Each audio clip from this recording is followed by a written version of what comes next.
চলমান পরিস্থিতি নিয়ে বাংলাদেশে 5 দিন ইন্টারনেট না থাকার কারণগুলো বর্ণনা করা হলো। বর্তমান সময়ের ভিতরে ইন্টারনেট হচ্ছে যোগাযোগের সর্বোচ্চ মাধ্যম। অফিস, আদালত, স্কুল, ভার্সিটি, বিভিন্ন ধরনের সরকারি বেসরকারি অফিসগুলো এই নেটের উপরে নির্ভর। ব্যাংক ব্যালেন্স, মানুষের আয় ইনকাম সব কিছুই বর্তমানে নেটের উপরে নির্ভর। তবে গত 5 দিন ধরে বাংলাদেশে নেট না থাকার পিছনে বিভিন্ন ধরনের কারণ বয়ান করতেছেন বিশ্লেষকরা।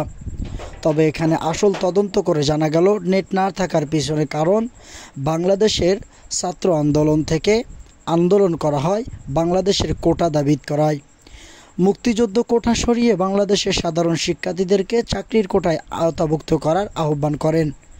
তবে এইখানে সরকার বিবৃতি জানিয়ে বলেন না, এটা করা যাবে না, কারণ মুক্তিযোদ্ধাদের তাদেরকে যথাযথ সম্মান দিতে হবে।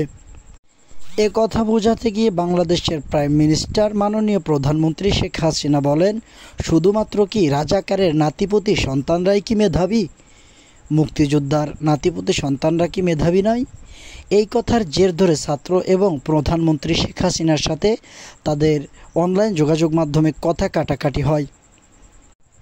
ছাত্ররা এই দাবি নিয়ে তখন তারা কলেজ, ভার্সিটি, মাঠে, ময়দানে, রাজপথে মিছিল নিয়ে বেরিয়ে পড়ে। তখন তারা বলতে থাকে, তুমি কে, আমি কে, রাজাকার রাজাকার, বলছে কে, স্বৈরাচার স্বৈরাচার, এই ধরনের বিভিন্ন ধরনের স্লোগান দিয়ে মাতিয়ে তোলে। তখন সরকার পক্ষপাতী পুলিশেরা তাদের উপরে লাঠিচার্জ, টিয়ার সেল এবং বুলেট বার্ড ছুটতে থাকে। তার কারণে কয়েকটি ছাত্র আহত হয়।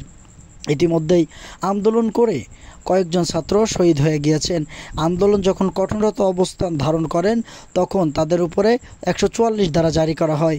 বলা হয়, যদি কোনো ছাত্র ভার্সিটির হল অথবা কক্ষ থেকে বের হয় তাদের উপরে আরোপ করা হবে 1 বছরের জেল এবং 60,000 টাকা অনায়াস কারাদণ্ড, এবং তাদেরকে সাথে সাথে গ্রেপ্তার করা হবে। কিন্তু ছাত্ররা তো মোটেই এই উকিল মানতে নাকশ। এইভাবে আন্দোলন চলতে থাকে টানা দ্বিতীয় দিনের আন্দোলনে ঘটতে থাকে বিমর্ষকর এক ঘটনা। 2 জন ছাত্রকে হত্যা করা হয়, অর্থাৎ শহীদ হয়।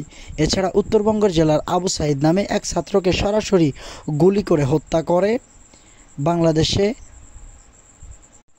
স্বৈরাচার বাহিনী। আন্দোলন কঠোরতা অবস্থা ধারণ করলে বাংলাদেশ প্রাইম মিনিস্টার থেকে আদালত থেকে নির্দেশ দেওয়া হয়, আগামীকাল থেকে কোনো মানুষ ঘর থেকে বের হতে পারবে না।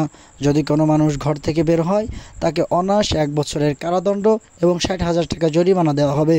কিন্তু ছাত্ররা তো এই দাবি মানতে মোটেই নাকশ।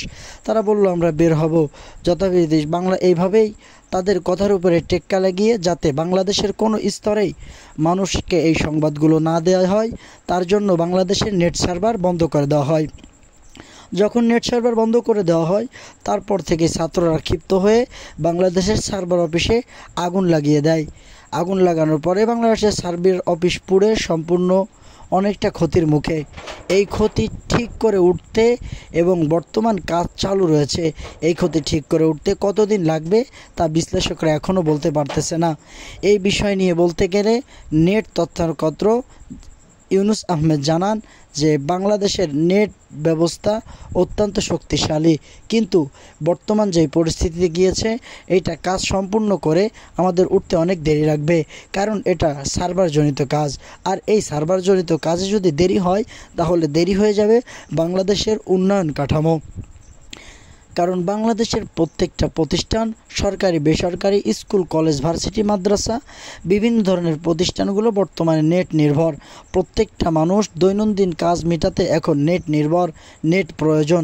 এজন্য নেট হচ্ছে অত্যন্ত প্রয়োজনীয় একটি সামগ্রী, অর্থাৎ এই সার্ভিসটা প্রত্যেকের থাকা প্রয়োজন। এজন্য নেট খুব শীঘ্রই ঠিক হয়ে যাবে জানিয়েছেন বিশ্লেষকরা। হালাল ধ্বনি।